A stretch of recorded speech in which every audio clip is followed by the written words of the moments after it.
Both China and the United States seem to subscribe to the idea of freedom of navigation, yet both sides seem to have very different interpretation of the same concept. Yes, this concept of freedom of navigation is one of the most fundamental principles of the international law. It is enshrined in Article 58 and 59 in particular. The thing is, both China and the United States quote the same article but have different interpretation. The reason is the United States would like to conclude its military activities, that is reconnaissance and surveillance, in China's EEZ as freedom of navigation, but China is opposed to that. The funny thing is, China quote the same article to say, yes, all states enjoy freedom of navigation, but look, here there is another paragraph which says when states are doing so, they should pay due regard to the rights and interests of the littoral states. So to what extent is due regard due? People have different understanding, but at least in UNCLOS, it is clearly specified that the countries should have due regard for the rights of the littoral states. And in Article 59, it also says that if there is a conflict arising, so all the conflicts should be resolved on the basis of equity. So equity is another thing that could be open for explanation. But the UNCLOS as a whole try to accommodate all interests, and that actually gives it a lot of loopholes. There are several things I want to go into details about your answer. One thing is about the EEZ, of course. This is a very controversial idea, even though China believes it firmly has the right to establish its own. What do you think about the issue and the oppositions coming from the other sides? Well, that is a good question. Actually, EEZ has a very clear definition in international law, but the United States sometimes would like to confuse it, deliberately or not, because they call it international waters.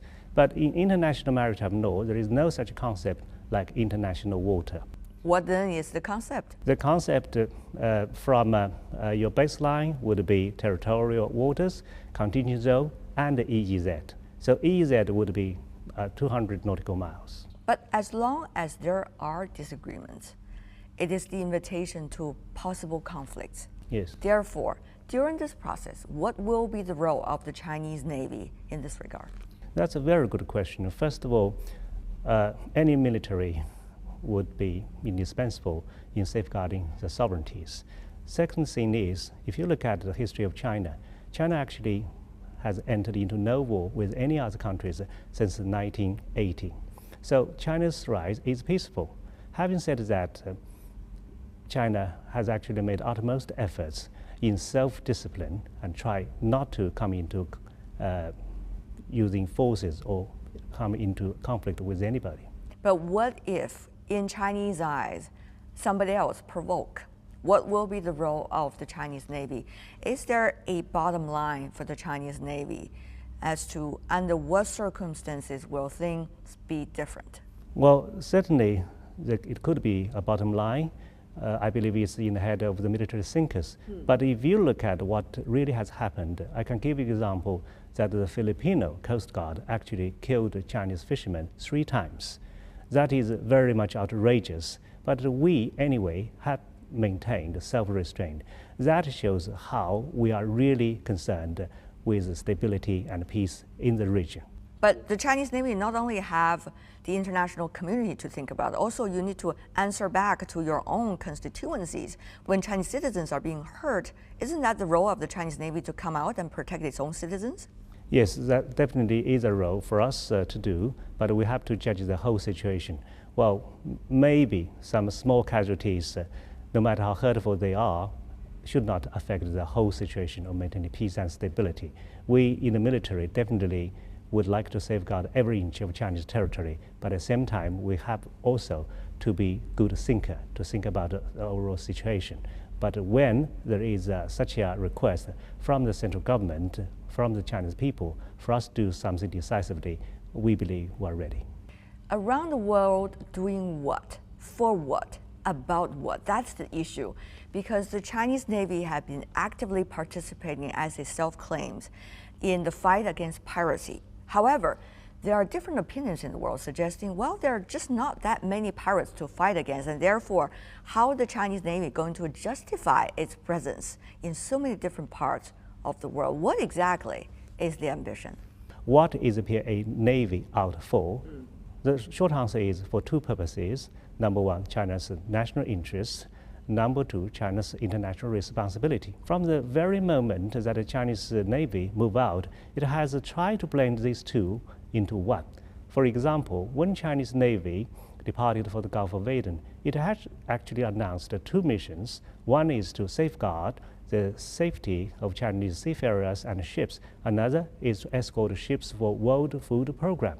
The ships for World Food Program actually are ships loaded with food for the people of Somalia.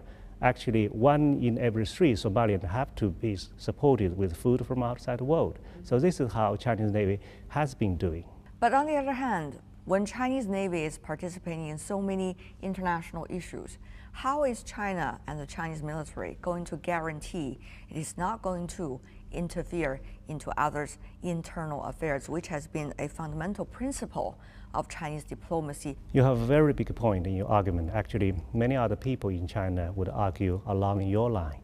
The truth is, decades ago, China actually doesn't have much interest overseas, so it can talk about non-interference in the business of other countries.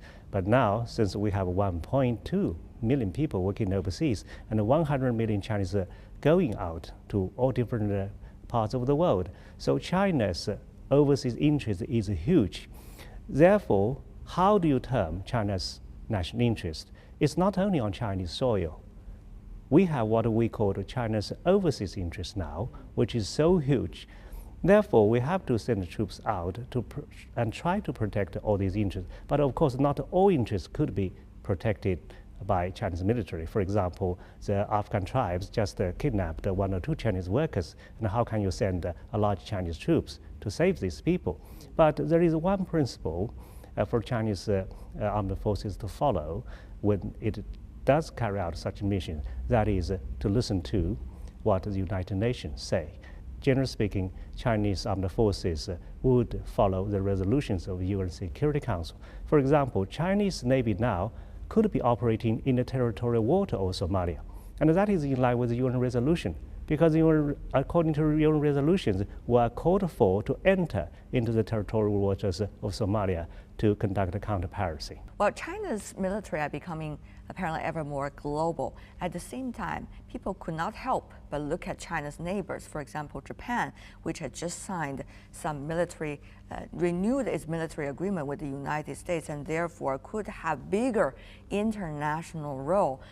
Many wonder whether China's recent rhetorics and actions in this regard have something to do with what China's neighbors are doing, particularly Japan, which has territorial disputes and also historical issues with China. Of course, China's behavior would be affected by what its neighbors are doing. And these neighbors, some of them, for example, Japan, is actually going out militarily, although for different purposes. And as is known to all, its nationalization of Diaoyu Island is detrimental to China's interest, and we would never acknowledge that. But having said that, China has tried its best to manage its crisis with Japan, in that China actually has discussed with Japan about how we too could possibly sign a maritime and air crisis management mechanism. As this is still going on, hopefully something positive will come out, because Japan is also our neighbors, and we have to stand on good terms to make sure that this relationship is a peaceful relationship. The One Belt, One Road initiatives. What will be the role of the Chinese military for this specific project? What can be the needs for the Chinese military when this project is being developed gradually around the world? That's really a good question, raised actually by many strategists around the world. The role of PLA in China's One Belt, One Road project. If you look at the surface, there isn't such a role, because essentially it's something economic. But the truth is, along the belt and along the road, especially along the road on the sea, there are so many problems. First of all, we have some territorial disputes with some claimants in the South China Sea. We have to have good relationship with all these countries. And then the road would go westward into Indian Ocean. And in the Indian Ocean, we probably have more issues, such as natural disasters, such as piracy, human smuggling, and all this what we call non-traditional issue. And another issue is not non-traditional, it's traditional. That is more important, that is the safety and security of sea line of communications. Because China has huge trade from Indian Ocean. Actually, about 90% of world trade would be maritime trade. Therefore, the Chinese Navy has to make sure about the safety and security of sea line of communications. And how can we do that? We cannot do it alone because we have to do it in tandem with other countries. We, so far, are making no efforts like American strategist Alfred Mahan has suggested to control the so-called choke points. We are actually, for example, doing counter-piracy in tandem with navies of 20 countries. That is what we are doing now. And for China to stay in the Indian Ocean, China got to maintain good relationship, particularly with countries like India and all the littoral states and the United States, because the United States actually is controlling all the choke points and important straits in the Indian Ocean. If this relationship cannot be such a perfect win-win, we have to make sure that it's a manageable relationship. And to make it manageable, we have to avoid a crisis and prevent any potential conflicts. And if we look at the latest progress between China and US military, we are hugely satisfied, I mean both sides, with what we have signed last year, that is a memorandum notification of major military activities, and then a code of conduct of maritime and air encounters. What is the importance of these two agreements? First of all, notification of military activities, both sides need to know what the other side is doing. If you alert me before you do that, then that will make me assured. This is so important for major power relationship. The second thing is almost more important because there are many cases when China and the United States have a tense relationship. So we have signed some agreements. Are these agreements enough? No, I don't think so, because they have to be practiced by both armed forces. So that is why we actually have done some joint exercises to follow what we call the Qs, that stand for Code of Conduct, during unplanned encounters on the sea. So there are so many chances that the Chinese ships and American ships could meet each other unexpectedly. So what is the rule of behavior? How would you signal to the other side that I'm coming? So this Code of Conduct, called Qs, is for all these purposes. This is what we also signed along with the other 20 countries last year in Qingdao. Devils are in the details. However, when you talk about joint military exercises, one could argue the number of it with the United States by the Chinese military is very limited. RIMPAC, for example, one of the most impressive I think at least being portrayed by the international media, is only one-time thing so far. And there are debates going on in Washington as to whether China can still be quote-unquote allowed to do the RIMPAC with the United States anymore next year. So given the circumstances, will what you have just described, this beautiful goal in the long term, be able to be carried out? Well, we in China definitely is thankful to the United States for the invitation to attend the RIMPAC 2014. The invitation, of course, is from the US. We definitely look forward to such chances in the future. But as far as the exchanges between China and US is concerned, I think there is a responsibility on American side to think really, really seriously about two acts. One is 2000 Defense Authorization Act, another is called the Delay Amendment. These actually have restricted the US military exchanges with PLA in 12 fields. So if with all this restriction, how can we make sure that we do understand each other, let alone trust each other?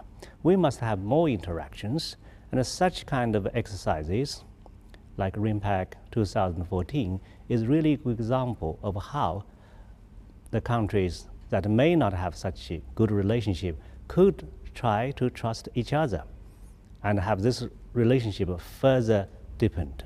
People, particularly in the western part of the world, seem to have a difficulty understand China's strategic military balance.